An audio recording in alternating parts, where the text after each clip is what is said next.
Welcome to Horror Flicks and Music Mix. I'm Dustin. And I'm Kevin. On this podcast, we discuss horror films, the scores, and the people behind the movies.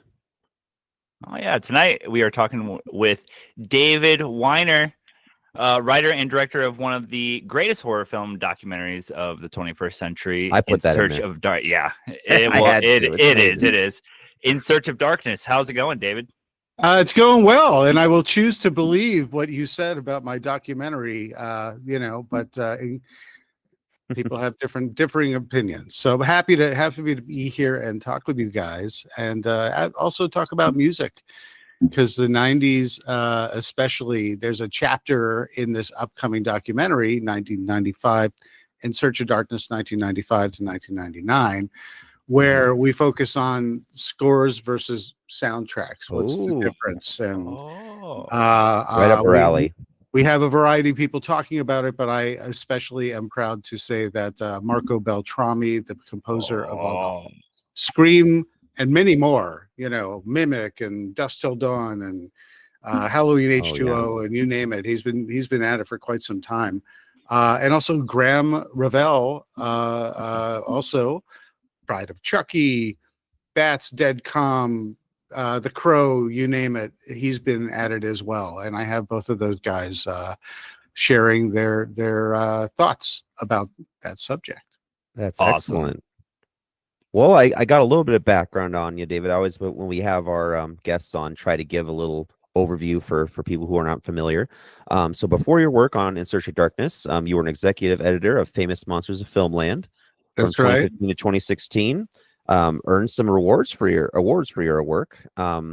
Also contributed to The Hollywood Reporter, LA Weekly, and Entertainment Tonight. So quite a grab bag of different editorials, and that's really interesting. It goes into question one then. So what was it like then transitioning from writing for magazines, Entertainment Weekly, Monsters of Filmland, and into the In Search of Darkness series? It was actually... It was not hard, because prior to that, I had a film production background. So my background is I went to film school in Ithaca, upstate New York, Ithaca College Film School. And I studied film theory, film production, graduated and headed the wagons west and drove over to Los Angeles. And I worked in Los Angeles and worked on movies and television and commercials and music videos in production, on all sorts of facets of production. But mostly running around on a set with a headset and a walkie-talkie, yelling, rolling and cut, and getting coffee, and feeling important on one film and feeling meager and low on the next one. I was happy to be working, and it was a dream come true for me. Then I got caught up all in the .com world, the .com rise and fall and boom and bust. But it was there that I started doing lots of writing, and I started doing lots of online journalism. And when I was at Entertainment Tonight, I was working for the show, but I was doing the online portion. So it was Entertainment Tonight online, and I was there for 13 years as senior editor. So that meant, and this is all going to connect. So that meant that I was doing lots of packages for online. And so I was doing lots of interviews for online. And I would do interviews for the show too, that would end up on TV. You just wouldn't see my face, but you'd see my face on Entertainment Tonight online and stuff like that. So I learned how to write well, how to organize my thoughts. I learned how to put together a really good package, video package of an interview. And clips and all that kind of stuff like that. And that could be either 2 or 3 minutes, but sometimes I would do 10, because they let me do it. I do like 10 or 11 minute, segments and stuff like that. And a lot of the stuff that I did was really fun, because they'd let me raid the vaults. We'd call it a vault assault. And Entertainment Tonight goes all the way back to the early 80s. And so if there was, if there was an anniversary for a movie, say it's the anniversary of, I don't know, let's pick a horror movie from the 80s, American Werewolf in London. If we were there on set, if we were there at the premiere, if they did a junket, if they did something in between where they walked us out on the moors and you never saw us again, I would get that footage and I would be able to put it all together as a sort of nostalgic piece with, you know, a write-up accompanying it. And so, to answer your question, and of course, then I was editor-in-chief, aka executive editor at Famous Monsters. So I was back in my wheelhouse. I got to escape after 13 years from Michael Jackson and Paris Hilton and Kardashian this and Charlie Sheen getting in trouble with that. And the fun stuff that I loved kept me there because I would do movie set visits and talk to musicians and interview. You know, I got to interview my heroes, you know, Ian Anderson of Jethro Tull, or, you know, sit with Susanna Hoffs of the Bangles. Yes, thank you very much. That was very nice. And so when it came to this opportunity that came my way, it was sort of like this sort of crossroads of preparation and knowledge and being in the right place at the right time to be able to make what turned out to be long form documentaries about horror from several decades ago. Awesome. Excellent. That's the short answer. That will go into question 2. So when you started compiling the In Search of Darkness series, what was kind of your main goal with it, and what inspired you to make these documentaries? Well, what inspired me was a whole background of being a monster kid through and through. I mean, I grew up I was a TV kid watching everything from, you know, Ray Harryhausen stop motion animation and Sinbad movies, classic, you know, Universal horror, Frankenstein, Dracula, the Wolfman, Creature from the Black Lagoon was one of my favorites. Nice. All that stuff was a foundation. So, and I never really forgot that stuff, but I did get into horror in the 80s, and that really kind of transformed me. So when this opportunity came along from the executive producer, Robin Block, who is he's the executive producer, CEO of Creator VC that makes all these now multiple documentaries about genre film. And so it came my way, and it was just luck of the draw. And so we worked together on how to perfect the idea that he had, which was like, I want to do every 80s horror movie and a documentary about it, and get the people who were in it, get the people who worked on it, get the people who love it, and sit down and interview them. And we'll just do every movie back to back to back to back. And I'm just like, and he's like, we'll do the whole 80s. And I'm like, that's awesome, but like, there are way more movies than we could ever do. It needs a little more structure. We worked in that concept of getting larger context chapters in between each year, where we cherry pick a bunch of things to talk about. But at the end of the day, what I ultimately brought to the table was, other than maybe some organization and enthusiasm, was I would, believe it or not, I would credit Entertainment Tonight with my approach to how I write about entertainment. And that's where, and this was arguably something that people would criticize Entertainment Tonight for, is like, it didn't quite have an opinion. It was just kind of a celebration of everything. Yeah. And I kind of realized that after a little while that I was like, you know what, that's great. Because people can be snarky. I can be cynical. Everyone can have very strong opinions. But at the end of the day, especially with entertainment, it's so subjective. Mm-hmm. So I found it to be quite liberating to not have to come to some opinion and articulate that, which I didn't have a problem with, and I'm capable of, and I've done many times. But I really like just saying, this is awesome and this is great. I didn't use those words necessarily, but I could do that. And so I brought that over when I was editor for editor-in-chief or executive editor. I wasn't the editor-in-chief because that went to the late, great Forey Ackerman. That was his title on the masthead. So I was executive editor.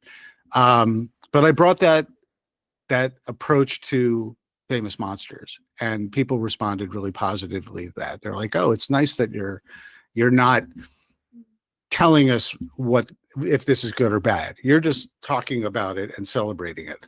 So I brought that from Entertainment Tonight to In Search of Darkness, where I'm just like, I'm going to lay everything out on an even playing field. We know what's a critical darling. We know what's won awards. We know what's best in terms of critical acclaim, and we know what's at the bottom of the barrel. It doesn't matter, because with horror, we love it for our own personal reasons.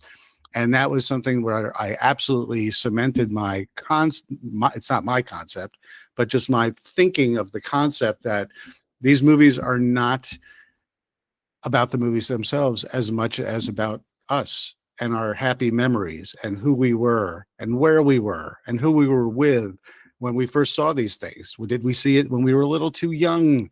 Did we see it, when we with a beloved cousin or a parent who may even not be around, and so it has some real emotional connection for you, even though it's the dopiest movie out there. These are the things that people have responded to with these documentaries and have given me permission, with the wonderful response, to keep on going with them. Awesome. Excellent. I mean, obviously, the '80s trilogy. I think I watched them all in almost one sitting. I tried to, but That's impressive. That's 14 hours.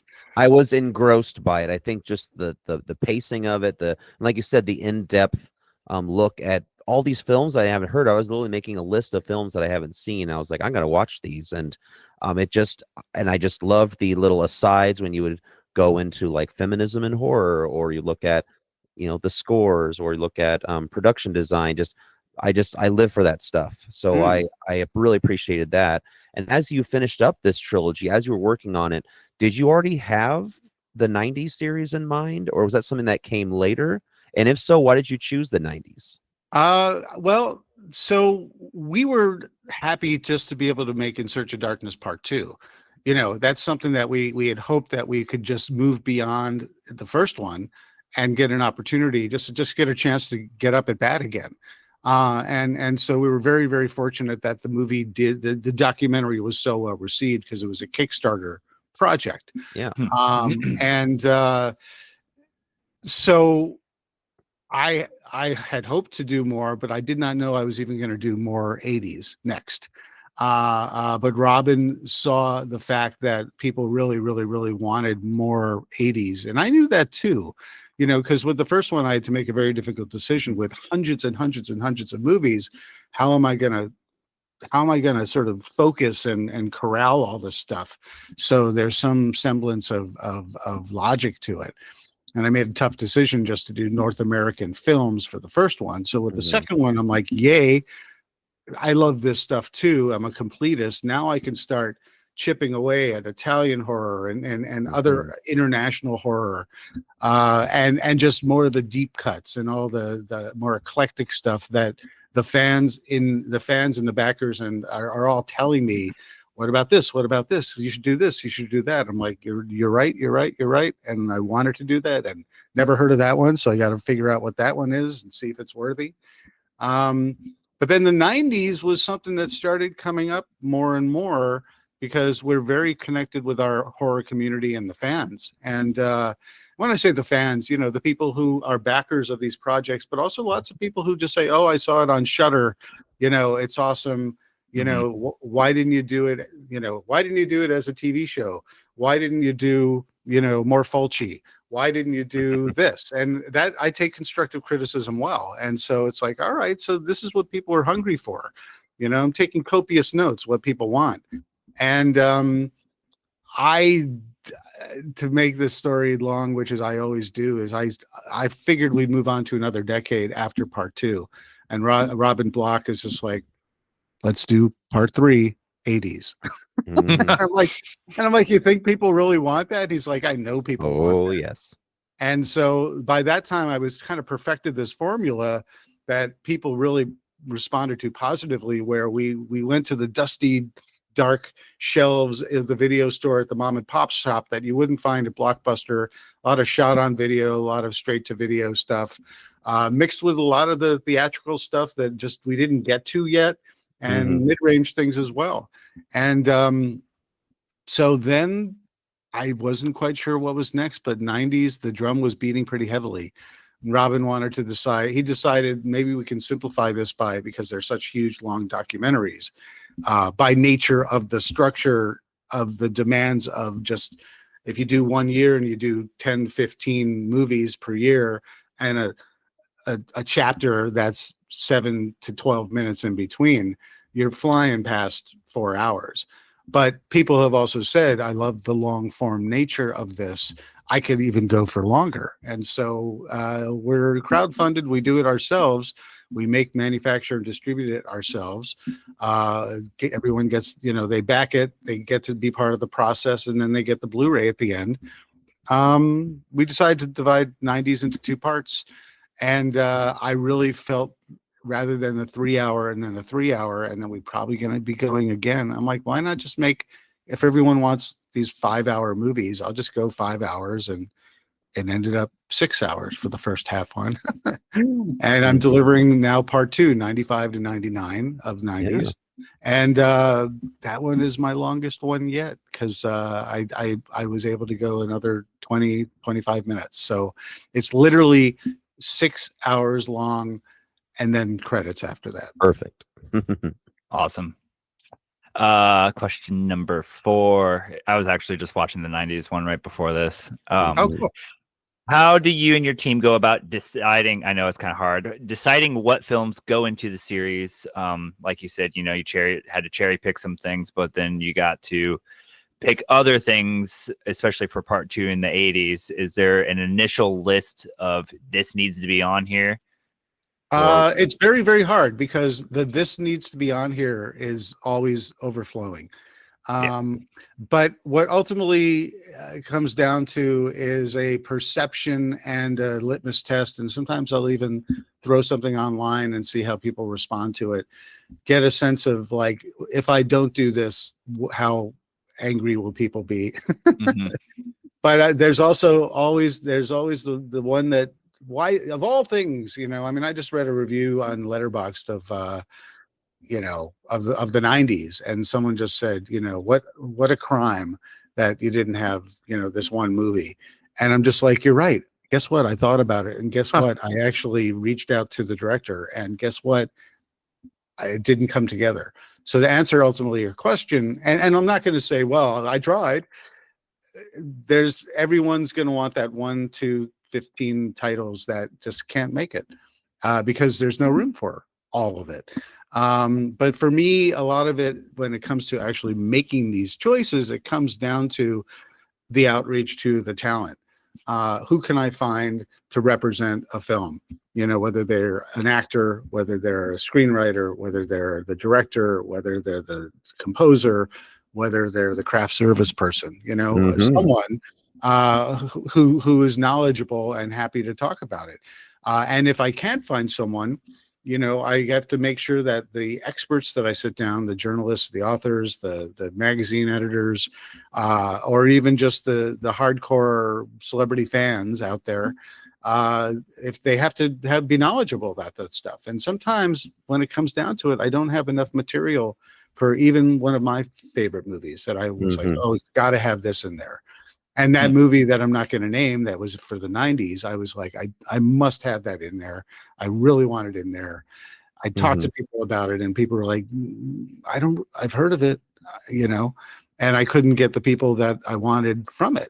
And so, you bite the bullet and you move on, and there's plenty of other good stuff there. And the idea is it ultimately kind of washes over you as this big snapshot of a decade or a half decade, how it interacted with pop culture and society, how the zeitgeist informed the movies, how the movies informed the zeitgeist, and a little film school and a little celebration and a little sense of humor in the mix. And that's pretty much how I maybe that answers your question.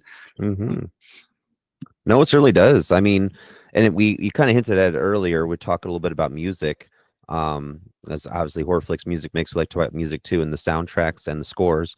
Now, the soundtracks for In Search of Darkness is excellent. Anything synthwave, I noticed when I downloaded the 90-94, it came with the album, and I was really appreciative of that.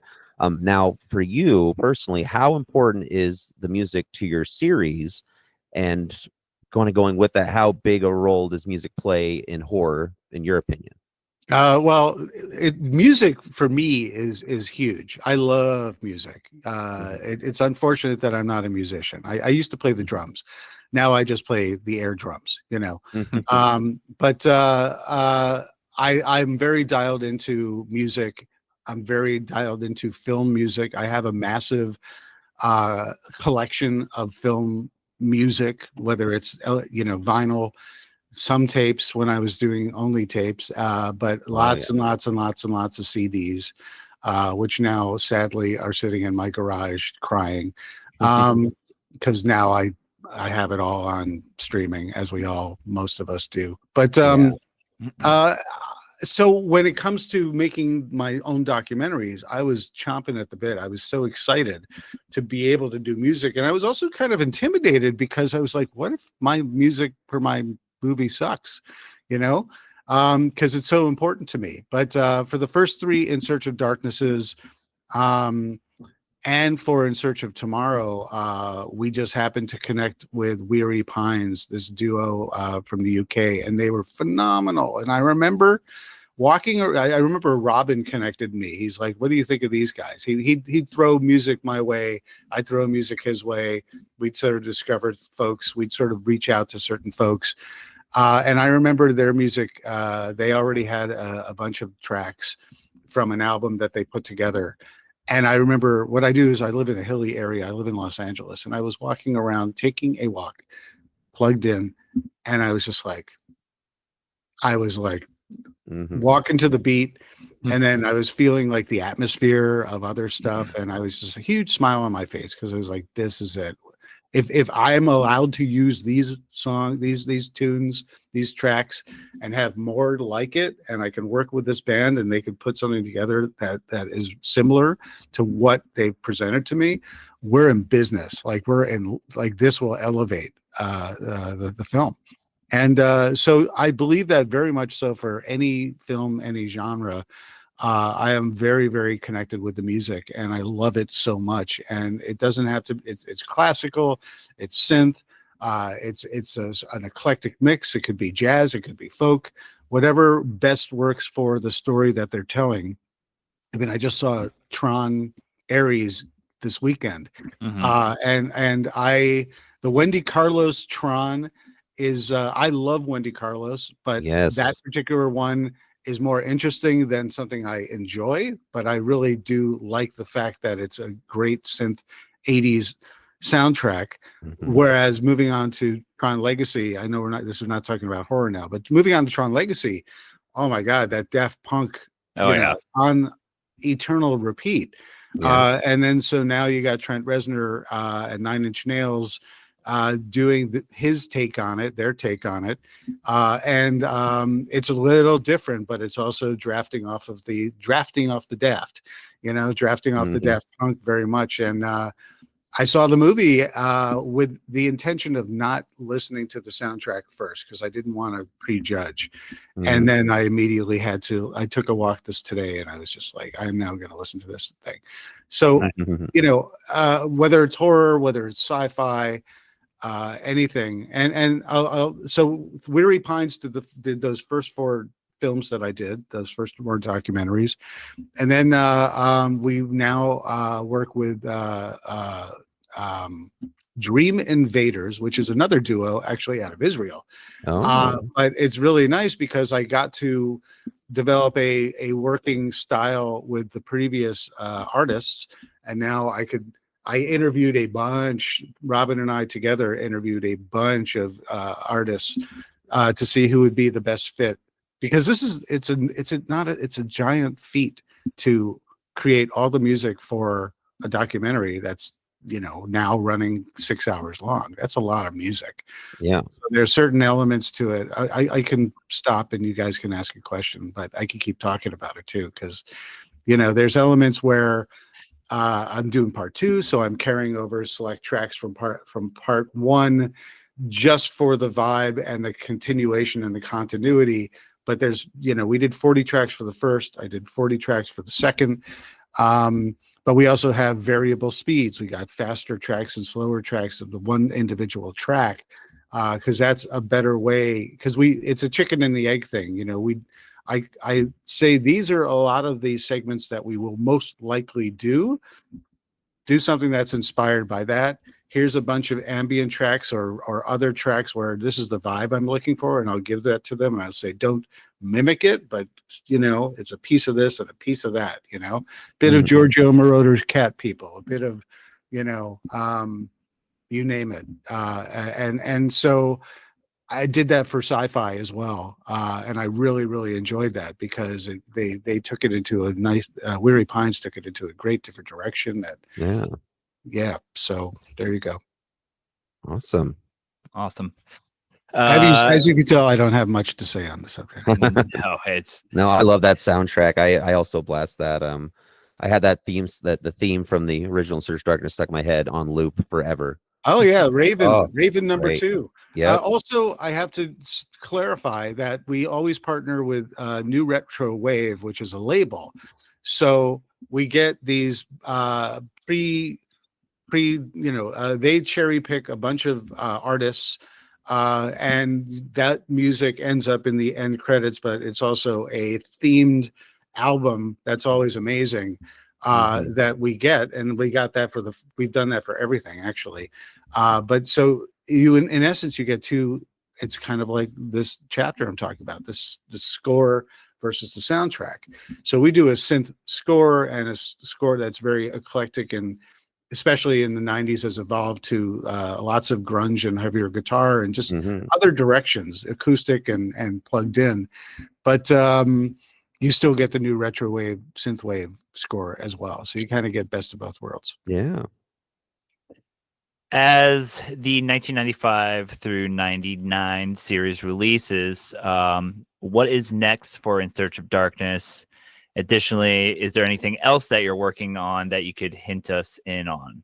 Yeah, absolutely. I'm very fortunate that Robin wants to keep me in the fold. And I'm more than happy to do it because we have such a great team. And so as I've been doing these, I've expanded to these other documentaries that we call Expanded. So we did Aliens Expanded, which was an expanded version of James Cameron's Alien. I need to see that for sure. Those are directed by Ian Nathan. It just dropped on Shudder this last week. So buy it from us. But yeah, if you can't get the digital copy or you can't get that from us, or you have Shudder already, check it out. So we did Aliens Expanded. We're currently in production on The Thing Expanded, which is all about John Carpenter's The Thing. And these are both directed by Ian Nathan. I'm executive producing both of these. Next up, based on pretty much what everyone has been asking for, the drum beats were loud for 90s, but now the drum beats are very, very loud for the 70s. And I am more than happy to oblige, being a 70s kid and an 80s teen. I was born in 68, so it doesn't matter how old you are, but I like lived and breathed my monster movies when in the 70s.